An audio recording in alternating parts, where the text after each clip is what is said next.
Hi అండి. దోసకాయ రొయ్యలు వండుకుందాం. కళాయి పెట్టుకుని ఆయిల్ వేసుకుని రొయ్యల్ని 2 సార్లు వేసుకుంటుందన్నమాట. కడుక్కొని ఆయిల్లో వేసి వేపాలన్నమాట.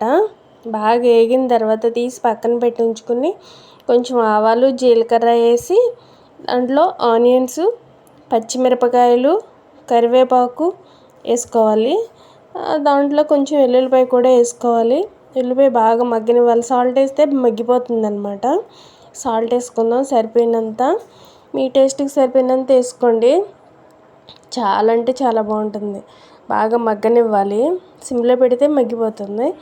ఒక 2 టమాటాలు, పెద్ద టమాటాలు ఒక 2 టమాటాలు కట్ చేసి అందులో వేసేద్దాం. టమాటా ఎందుకంటే దోసకాయ వేసిన తర్వాత వేస్తే తొందరగా ఉడకదు. ముందే టమాటా వేసుకున్నాం అనుకోండి బాగా ఉడుకుతుంది అనమాట. ఇప్పుడు కొంచెం టమాటా మగ్గిన తర్వాత దోసకాయ కూడా వేసేయాలి.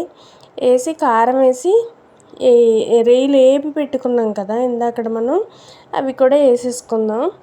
వేసి కొంచెం వాటర్ వేసి మూత పెట్టేస్తే సరిపోతుంది అనమాట. మీకు వాటర్ వద్దు అనుకుంటే దోసకాయలో వచ్చిన వాటర్తోనే మగ్గించుకోవాలి. ఉడికిపోయిన తర్వాత కొత్తిమీర వేసుకుని దింపేసుకోవడమే. చాలా అంటే చాలా టేస్టీగా ఉంటుందన్నమాట. అసలు దోసకాయ ఇష్టపడిన వాళ్ళు కూడా ఇలా అయితే బాగా ఇష్టంగా తింటారు. చాలా బాగుంటుంది. ఒకసారి ట్రై చేయండి.